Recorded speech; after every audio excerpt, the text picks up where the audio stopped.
All right, y'all, we're back here in the kitchen. The cornbread batter has bloomed, and I want everybody to take in a second and see this wonderful, thick, rich, almost cake batter-like consistency that we've got with our cornbread.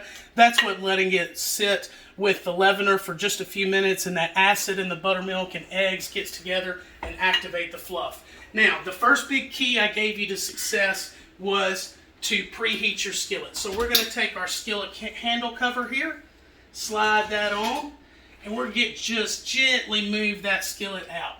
Now guys, this is the action shot. And if you don't see what you're about to see here on the channel at home, you know you needed to heat your oil a little bit longer. We're going to pour right in.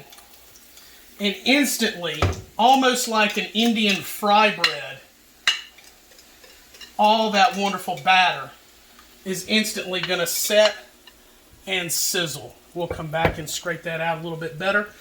But I'm just going to take my whisk and even things out. If I spill a little batter on my handle, not a big deal. We'll wipe that off because it's properly seasoned. Nice and ready for us to cook in. And you'll see this instant souffle around the edges of the batter that's kind of setting. That's the eggs and the leavener immediately setting that wonderful golden crust that we know and love for our cornbread. With that, I'm going to put it back in. We're going to let this bake for 25 to 30 minutes. And after it bakes and we think it's getting close, we'll use a toothpick or maybe a very thin bladed knife. We'll poke down in the center and we'll see and make sure that there's no residual residue or batter on the cornbread. And I'll show you guys how to flip it out and finish the process. Thank y'all so much for watching our cornbread video. We'll be back to show the display piece of cornbread when it gets out of the oven.